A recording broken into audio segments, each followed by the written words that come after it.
শিক্ষাই হলো আমাদের মেরুদণ্ড জাতি। ও ভাই জানেরা, যদি শিক্ষাকে আমরা দূরে রেখে দেই, শিক্ষার থেকে দূরে থাকে মানুষ, শিক্ষা ছাড়া কোনোদিন বড় হতে পারে না। পৃথিবীর বুকে যত মানুষ আছে, ট্রাফিক পুলিশ আছে, মাস্টার আছে, ডক্টর আছে, কোর্টের অ্যাডভোকেট আছে, আল্লাহ এমনি ভাবে আল্লাহর দুনিয়ায় যত পদধারী মানুষ আছে, একজন ক্রিকেটার বলুন, যা কিছু ইঞ্জিনিয়ারিং বলুন, লেখাপড়া বিদ্যা ছাড়া কেউ কোনো পোস্টিং কিন্তু ভয় নাই। দেখবেন রেল লাইনের যে রেল গেট ফেলে, তাও শিক্ষা ছাড়া কোনো জায়গায় নেবেন। ও ভাই জানেরা, আমার বলার উদ্দেশ্য হলো আজকে যে আমরা নামাজ পড়ি, মনে মনে ভাবি নামাজের আমাদের শিক্ষা নাই, আমরা রুকু সিজদা করি, মনে মনে ভেবে নেই যে আমাদের নামাজ আল্লাহ পাক কবুল করে নেবে। ভাই জানেরা, দুনিয়া যদি আপনি কোনো শিক্ষা লাভ না করেন, কোনো ফ্যাক্টরিতে কাজ করতে যান, চাকরি করতে যান, কোনো প্রতিষ্ঠানে যদি আপনি চাকরি করতে যান, যে কোনো কলকারখানায় আপনি যখন কোনো কাজের জন্য যাবেন, অভিজ্ঞতা শিক্ষা সম্পর্কে আপনাকে জিজ্ঞাসা করা হবে। আপনার যদি শিক্ষা না থাকে, কলকারখানায় আপনার পোস্টিং হবে না। সেই জন্য যদি দুনিয়ায় শিক্ষা না থাকে, দুনিয়ার যদি শিক্ষার অভাবে যদি আপনি কোনো জায়গায় যদি আপনি নিযুক্ত হতে না পারেন, তাহলে আপনি নামাজ জানেন না, নামাজ পড়তে পারেন না। নামাজের মধ্যে যা কিছু মাসলা মাসাইল আছে, নামাজের মধ্যে যা কিছু দোয়া রয়েছে, যদি আপনি না জানেন, কেমন করে ভাবেন যে আপনার নামাজটা আল্লাহ কবুল করে নেবে?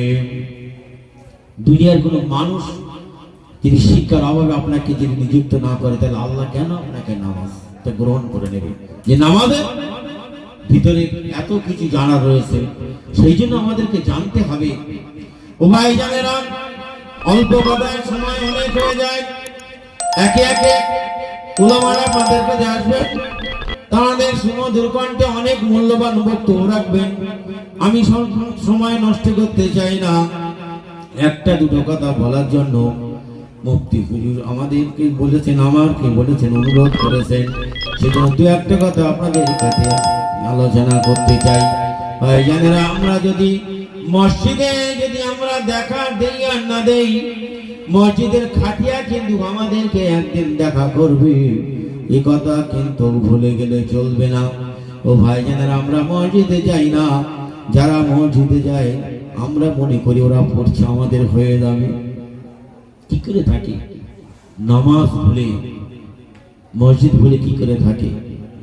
সেই জন্য আপনি যে মসজিদে গিয়ে দেখা দেন আর না দেন, মসজিদের খাটিয়া কিন্তু আপনাকে একদিন এসে দেখা করবে, এ বিষয়ে কোনো সন্দেহ নেই। সেই জন্য ও ভাই জানেরা, আমাদেরকে ইবাদতের মধ্যে মশগুল হতে হবে। মুসলমানদের যদি কোনো সম্পদ থাকে, সেটা হলো নামাজ। নামাজ ছাড়া মুসলমানদের আর কোনো সম্পদ নাই। সেই সম্পদ আমরা ছেড়ে কি করে থাকি বলুন? ও ভাই জানেরা, দুনিয়ায় মশার ভয়ে তো যদি আমরা মশার ভিতরে প্রবেশ করতে পারি, আল্লাহ আমাদেরকে দুনিয়ায় এত কিছু দিয়েছে, এত সম্পদ দিয়েছে, আর সামান্য একটা ছোট্ট পতঙ্গ মশার ভয়তে আমরা মশারির ভিতরে প্রবেশ করি। কেননা মশা কামড়ালে ডেঙ্গু জ্বর হবে, ম্যালেরিয়া হবে। এই রোগের ভয়তে একটা ছোট্ট পতঙ্গ মশার জন্য কোটি কোটি টাকা পৃথিবীতে ব্যয় হয়। মশারি ব্যবহার করি, অল আউট ব্যবহার করি, মশার দূর ব্যবহার করি, বিভিন্ন ভাবে মশা তাড়াবার জন্য আমরা কোটি কোটি টাকা ব্যয় করি। মশার থেকে সতর্ক হই, একটা সামান্য পতঙ্গর ভয়ে, মশার ভয়ে যদি মশারের ভিতরে আমরা প্রবেশ করতে পারি, মশা তো দূরের কথা, জাহান্নামের আগুন কত কঠিন, পৃথিবীর আগুনের থেকে 70,000-এরও বেশি গুণ দ্বিগুণ কঠোর। অর্থাৎ জাহান্নামের ভয়তে আমরা কেন মসজিদে ঢুকতে পারি না? বলে কি পতঙ্গ, ছোট্ট পতঙ্গ মশা কামড়ায় বলে মশারি টাঙিয়ে দিই, অল আউট জ্বালিয়ে দিই, কয়েল জ্বালিয়ে দিই, মশার ধূপ জ্বালিয়ে দিই।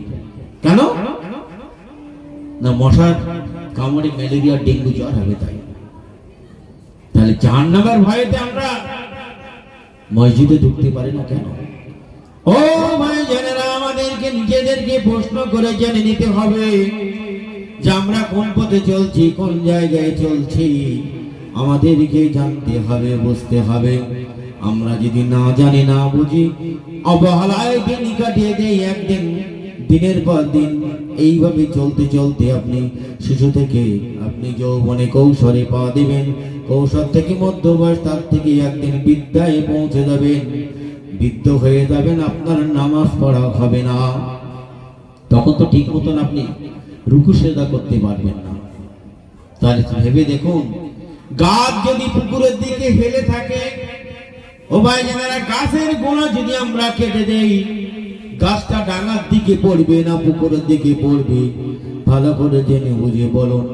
গাছ যদি নিজের থেকে পুকুরের দিকে হেলে থাকে, গাছের গোড়া কেটে দিলে গাছ যেমন পুকুরের ভিতরে পড়ে যায়।